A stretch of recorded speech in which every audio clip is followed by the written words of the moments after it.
என்ன இருக்குன்னா ஃபர்ஸ்ட் எடுத்தோடனே அவர் வந்து புறநானூறு படை அப்படிங்கிற ஒரு தலைவரா இருப்பாரு, ஒரு மாணவர் போராட்ட இயக்கத்தோட தலைவரா இருப்பாரு.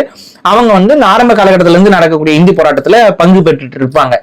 அப்ப அதுல வந்து ஒரு போராட்டம் இருக்கும், அதுல வந்து ட்ரெயினை கொளுத்துற ஒரு போராட்டம். அந்த ட்ரெயினை கொளுத்திட்டு இது பண்ணுவாரு. அந்த ட்ரெயினை கொளுத்தும் பொழுது நம்ம ஜெயம் ரவி வில்லன் வந்து அவர் தான் அந்த இடத்துல இருப்பாரு, அதிகாரியா இருப்பாரு. அவர் வந்து இவனை எப்படியாவது பிடிக்கணும் அப்படின்னு சொல்லி போய் பார்க்கும்பொழுது அவருக்கு ஒரு வெறுப்பு இருக்கும். அவர் என்ன வெறுப்பு அப்படின்னா, அவங்க அப்பா வந்து தமிழ், அவங்க அம்மா வந்து ஹிந்தி. எதுக்கு ஜெயம் ரவியை போட்டிருக்காங்கன்னு நமக்கு புரியல, பட் சரி ஓகே. சோ இந்த ஒரு இதுல வந்துட்டு அவங்க அப்பா வந்து அவங்க அம்மா விட்டுட்டு வேற போயிருப்பாருங்கிற மாதிரி சொல்றாங்க. சோ ஒரு தந்தை இல்லாமல் வளர்ந்த ஒரு பிள்ளை, அதுல வந்து அவங்க அப்பா மேல இருக்கிற அந்த வெறுப்பு வந்து அவரோட இனத்தின் மேல வெறுப்பாக காட்டியிருக்காங்க. அது அவருக்கு இருக்குது, அவருக்கு உருவாயிருக்கு அந்த படத்துல இருக்க வில்லனுக்கு.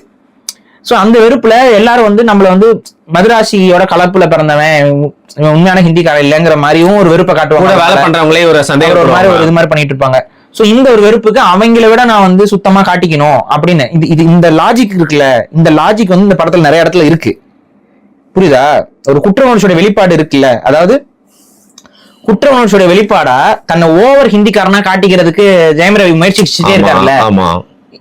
இந்த பாயிண்ட் புரியுதுல உங்களுக்கு? ஒரு குற்ற உணர்ச்சி, அந்த குற்ற உணர்ச்சியை மனசுல வளர்த்துக்கிட்டு அந்த குற்ற உணர்ச்சிக்கான ஒரு வெளிப்பாடா தன்னை ஓவர் ஹிந்திக்காரனா காமிச்சு நான் தாண்டா ஹிந்தியை காப்பாத்தே தீருவேன், நான் தாண்டா இந்தியாவை தூக்கி நிமிர்த்துவேன்னு சொல்லிட்டு அவர் வேலை செய்யறாருல. அதே மாதிரி உணர்வு வந்து சுதா கோங்கரா அவர்களுக்கு இருக்கு. அதையும் நான் வந்து சுத்திட்டு வரேன். இப்ப என்னன்னா இந்த இதுல வந்து அவர் வந்து நான் வந்து அப்படியே வந்து ஹிந்தியை வந்து திணிக்கணும், ஹிந்தியை படிக்கிறது என்ன தப்பு அப்படிங்கிற மாதிரி ஒரு இதுல இன்னைக்கு நம்ம ஊர் காங்கிரஸ்கார மாதிரி, நம்ம ஊர் பிஜேபி மாதிரி ரெண்டு பேரும் ஒரே இதுல எல்லாம் அவங்களுக்குள்ள எந்த பிரச்சனையும் கிடையாது. அவங்க திமுக நடத்துற பள்ளிக்கூடம் மாதிரி. ஆமா, இவங்க எல்லாம் சேர்ந்துக்கிட்டு வந்து ஹிந்தியை நான் வந்து படித்தே தீர்வேன் அப்படிங்கிற ஒரு கான்செப்ட்ல பண்றாங்க.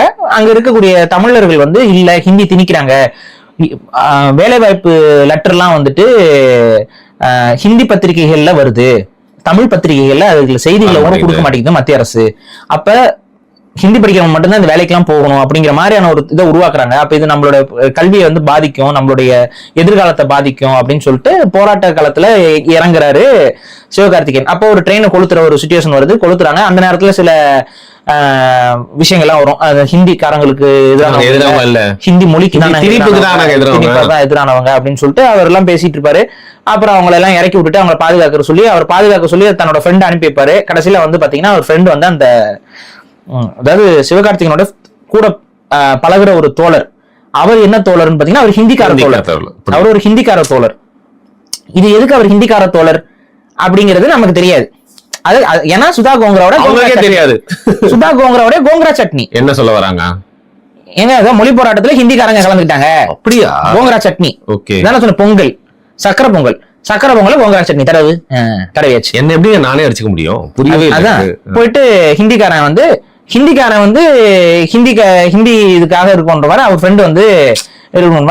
ஆனா கடைசியில வந்து காட்டி கொடுக்க மாட்டாரு. அவர் வந்து அவரை வந்து எரிஞ்சு செத்துருவாரு. அவரை வந்து நெருப்புல இது பண்ண அவரே எரிஞ்சு செத்துருவாரு.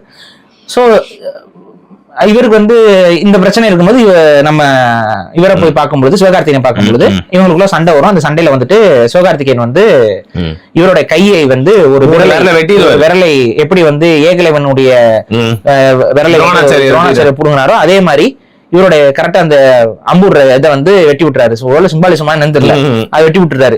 சோ இதனால வந்து அவரோட கெரியர் ஸ்பாயில் ஆயிடுது. ஆல்ரெடி வெறுப்பு பிடிச்சவன் இதுல வந்து இன்னும் ஒரு வெறுப்பு வந்து அதிகரிச்சது. எப்படியாவது அந்த நபரை தேடி கண்டுபிடிக்கணும்னா அப்ப அவரோட நெஞ்சில வந்து ஒரு பிராமி சொல்லலாம் வந்து நீங்க விட்டேன், பிராமி அப்படி இருந்துச்சு.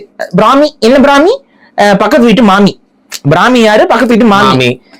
பிராமினா என்ன? பிராமி அது என்ன? பிராமி ஏமி. இதுதான் கோங்கரா சட்னி. புரியுதா? சக்கரை பொங்கல்ல கோங்கரா சட்னி. தமிழின்னு சொல்லு, இல்ல தமிழ் பிராமின்னு சொல்லு, அது என்ன? வெறும் பிராமி. புரியுதா? புரியுது. இதுதான் வந்து நமக்கு ஏன் ஒட்டல, ஏன்னா ஒட்டல, ஏன்னா தமிழ்னு வாயில வர்றதுக்கு இல்லாம பிராமின்னு சொல்றீங்க. அந்த இடத்துல தமிழ் பிராமி தானே அது. அதுல தெலுங்கு எழுதியிருக்கா?